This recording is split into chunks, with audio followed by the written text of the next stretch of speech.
Let's get good. I'm the Gamer Under Development, and this is episode 2 of Endless Space 2 Riftborn. We're gonna dive right in, folks. We are already in game. God, I forget that I can't, like, scan around with the, there we go, with the WASD keys in this.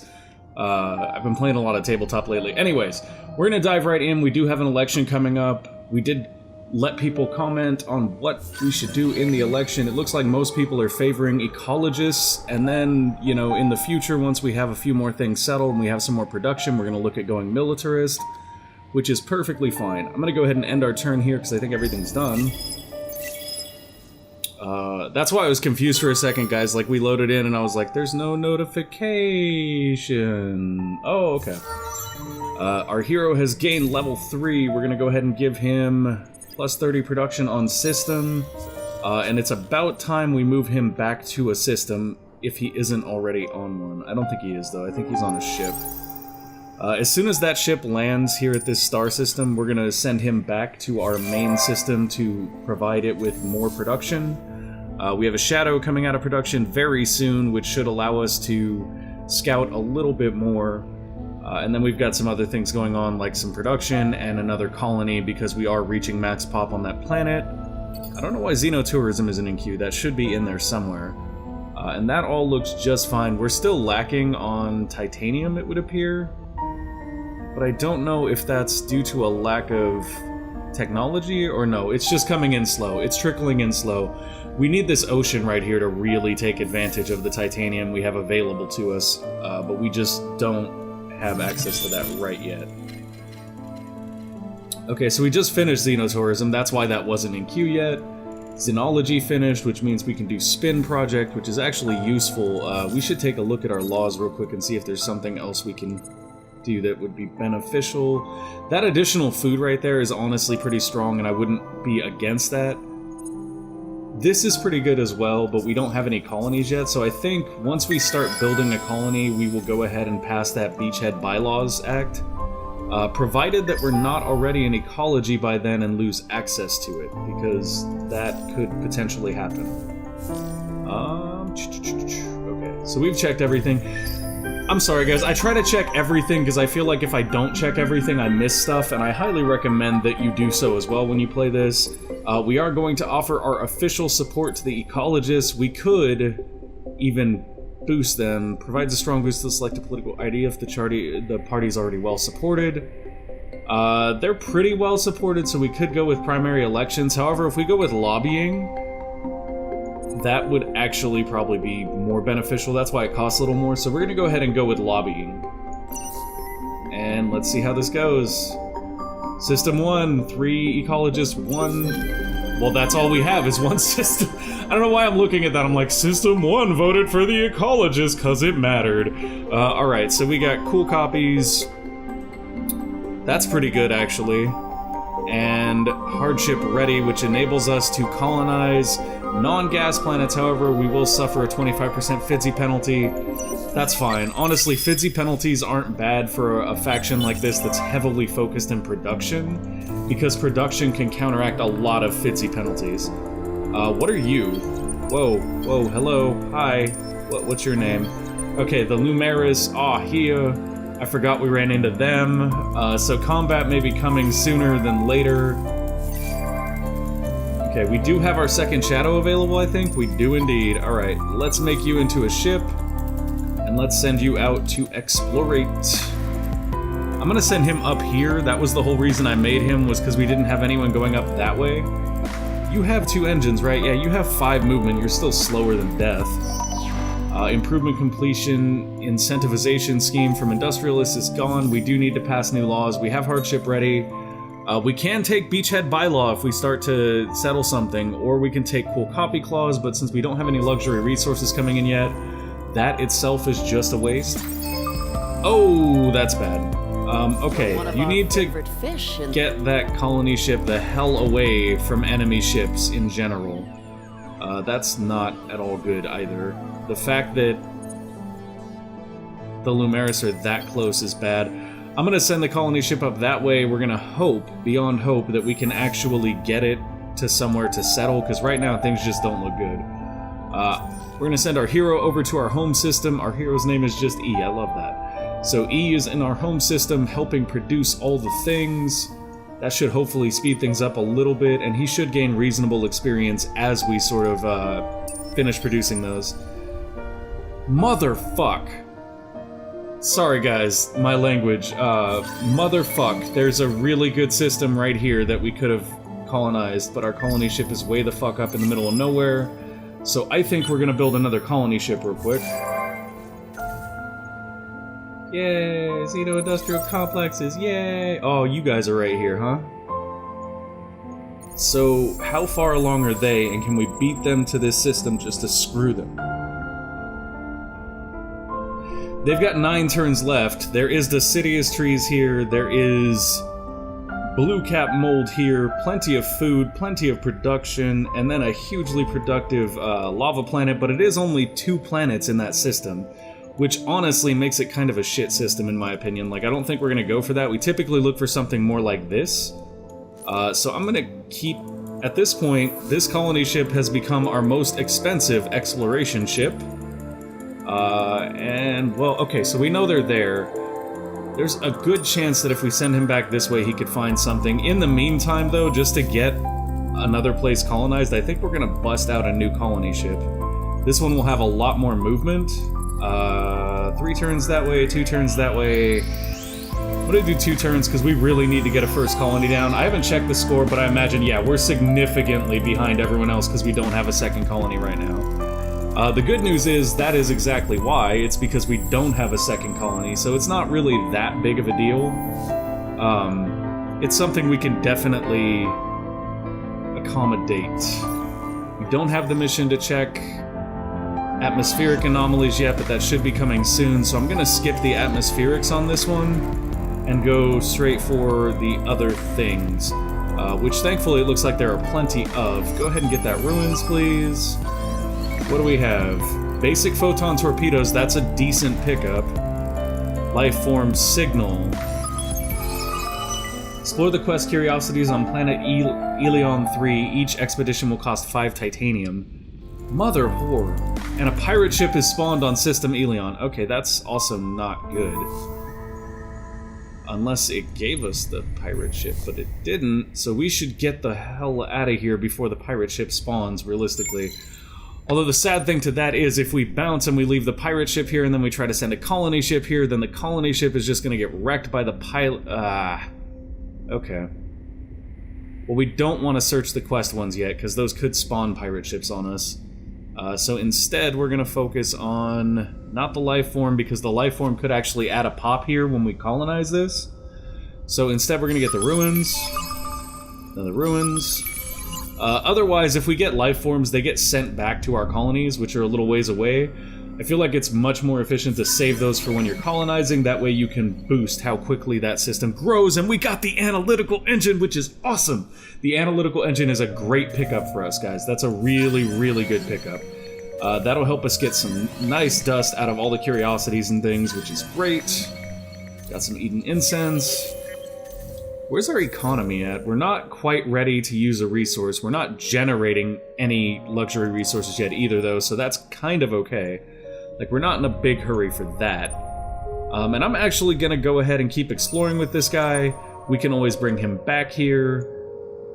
In fact, we probably will bring him back there. Potentially we'll jump to one system and then come back.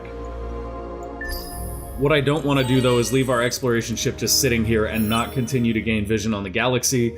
Because having vision of the map and knowing what's actually going on is very, very important in games of this nature.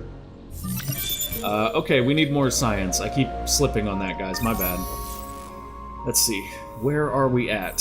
So, with efficient shielding, we can get our combat ships running. We don't have a tier 1 combat tech yet. I'm going to go ahead and take ubiquitous surveillance. Infusion is good. It does give us chain gang program, which is interesting. However, we have the ability to produce manpower with production.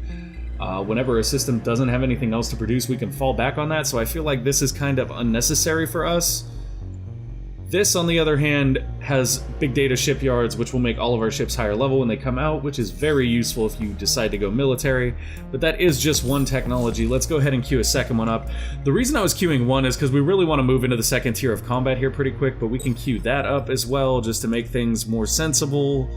And then slowly work our way through economic and colonization techs. I think that's our best bet. Here we have something interesting in that this is supposedly a unique tech for the Riftborn, but I'm not seeing why. Cube of the Viceroy seems just like... Oh, it's +5 per original Empire population. That's interesting. Since you can't really mass produce them, though, I feel like that's kind of counterproductive. We do need G-Goods Exchange, actually. Let's pick up that, and then we can come back and pick up that if we want to. Using dust to buy stuff out is a nice little shortcut that I like to use a lot in the mid-game. I'm gonna go ahead and grab these in the queue as well, and we might as well get that. Like, honestly, with these colonization techs, we might as well get them all, because what's gonna end up happening is if we do switch out of ecologist to military and we're on colonies that we don't have the tech for, it's just gonna fuck us. Like, really, really bad. So we don't want that. Okay, we have our colony ship now. It is ready to go. You, little scout ship, I think are going to go up here instead of where I was sending you, just because I want to make sure there's no pirates in that system. Before we send our colony ship up there. Colony ship, go out to there for right now. Okay, we're working on colonizing the lava there because we need more planets. We did just finish our Stage 1 military, which gives us access to some of these basic weapons. And we got big data shipyards, and we're working on efficient shielding. That's all good stuff. Oh, endless research is available. I think we're gonna prioritize that. Just because if we get this, it's such a huge boost in the early game, guys. Like, getting that is very, very important. Is this considered a wonder? No, it's a unique improvement. All right. That's also a unique improvement. What does that one do? Meh. I mean, like, okay, it's okay. I'm gonna put that in queue, and honestly, this thing right here is... I'm gonna move the Academy Embassy up. We also don't have basic science and food yet, so maybe we'll put that right there. Like, I want to rush the Endless Research Park, but I also don't want to sacrifice, like, basic growth for that, especially since we don't have a second colony yet. Clogging up our queue with that and not really making any progress isn't going to help us all that much. Okay, everything else looks fine, though. I'm gonna go ahead and end our turn. Efficient shielding in 2 turns. That means we get to start designing combat ships. I'll probably wait until we unlock a few more techs, though, because there are some techs that I like to get before I start building fleets. Primarily, it's the fleet speed booster tech. Like, that tech is integral to any effective fleet. Okay, what are you? You're a life form, you're subterranean, and you're a ruins. We'll check these. On our subterranean, we get 20 titanium. That's not bad. And on our other one, we get improved high eye slugs. That's actually great. Another upgraded weapon is never a bad thing. I'm gonna fly back here real quick just to make sure. Oh wait, we have that other ship going there. Oh well, we're gonna double up on there. It's okay. Our scouts are gonna meet up there, and then we'll take them back. In fact, I may actually... He's gonna be there in 2 turns. He's gonna be there in 2 turns. He's gonna be there in 1 turn if we want him to be. No, I think they're fine right there. I'll have this guy start heading back, though, just because I'm a spaz and I shouldn't have sent him that way in the first place. Go, baby, go. Did we find a minor civilization yet? We did not. Oh, and we're gonna be just in time to get the atmospheric anomalies that thing wants.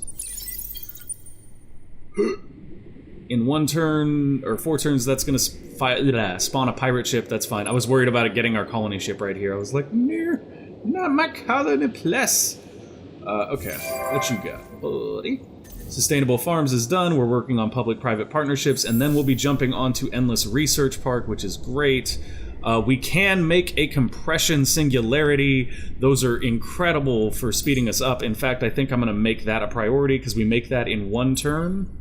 We make that in 1 turn, and we can pop it to speed up the production in that system, which will make everything a little bit faster. We're going to sleep them for 1 turn, just because we don't want to risk them going to Elion, and then we'll end. Sorry guys, I'm trying to make the turns more brief so that we can get through more as we go.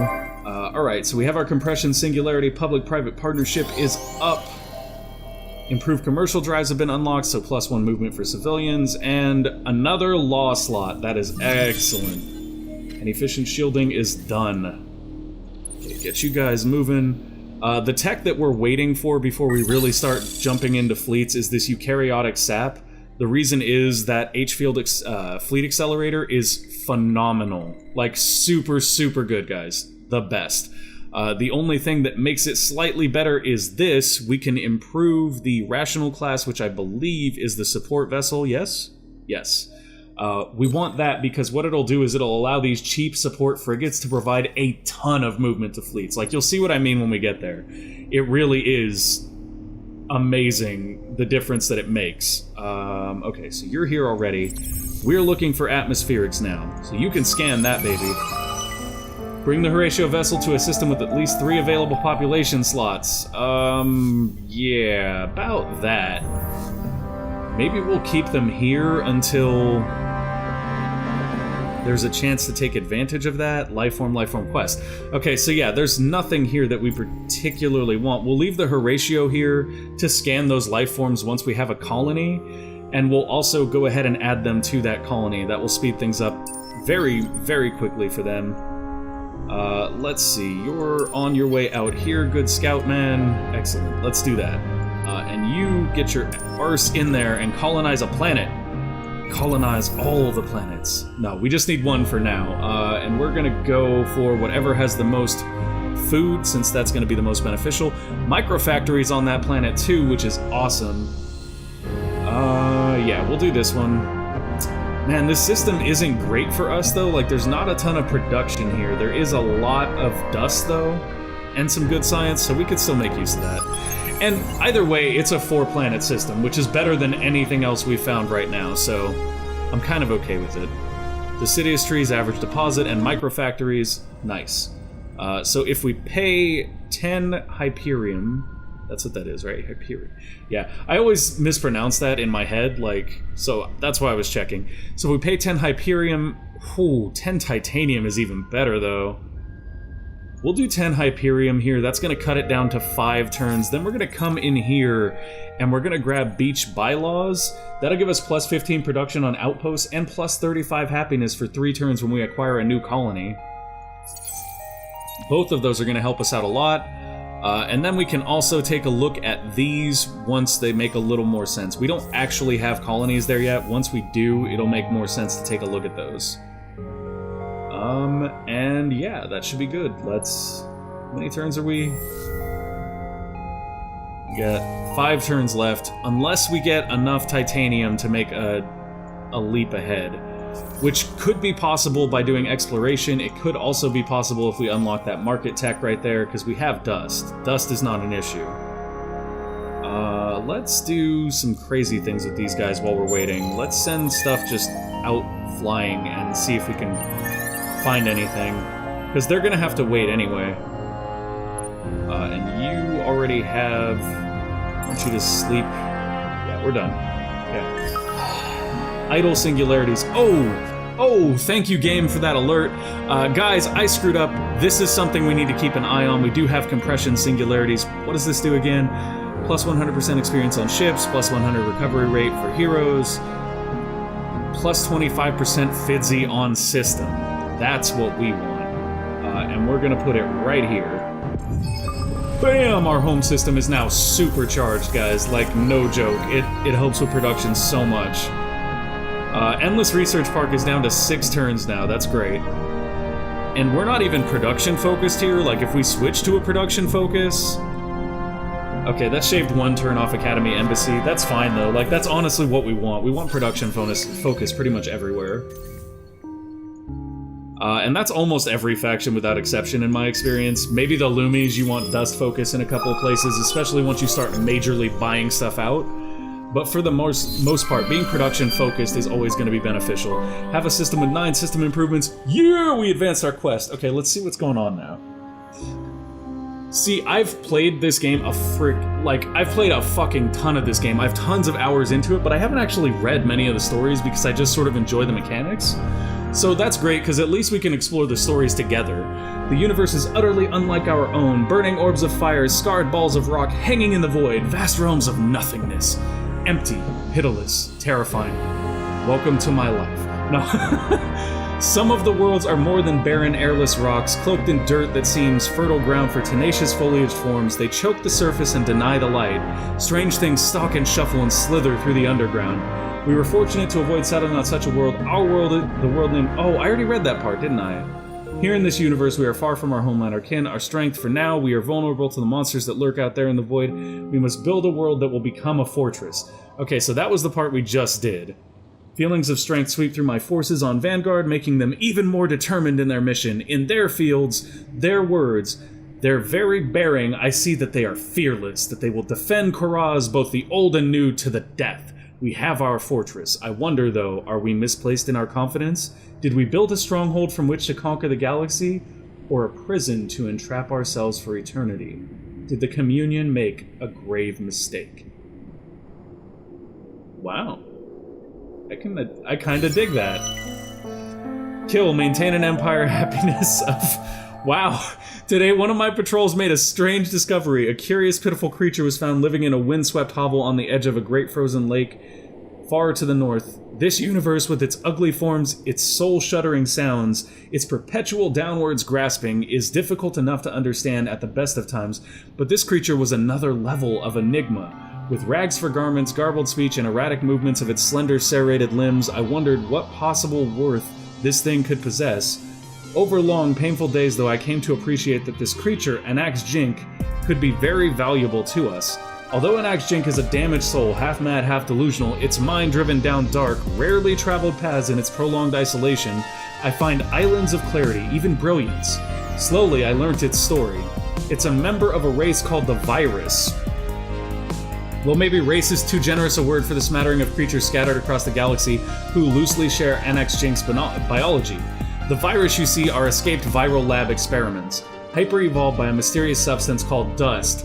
Anax Jink once lived with others, a commune of Eider on an abandoned moon, but after it stole a great haul of dust for research, they fell out and Anax Jink was banished.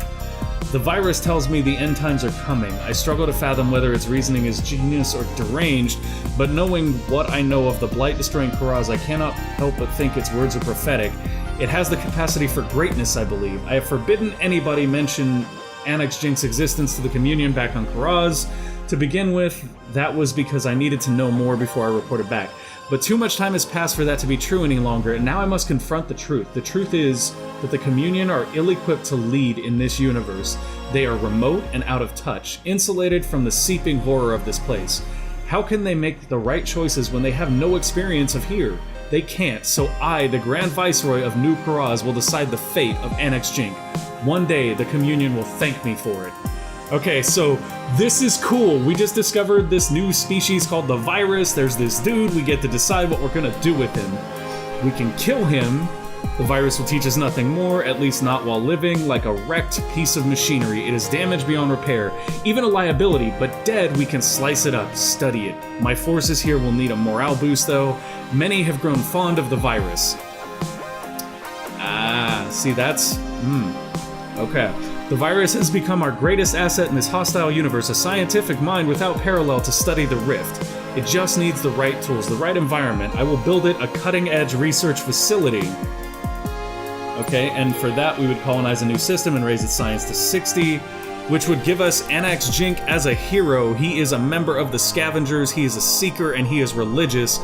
A bonus hero would be real nice, guys. Sensory Deprivation Rest House is +5 faction... or +5 happiness with major faction. And then Reunite, which is... The humane thing to do is clear. The virus should be brought back to its Eider companions with its debts paid by us.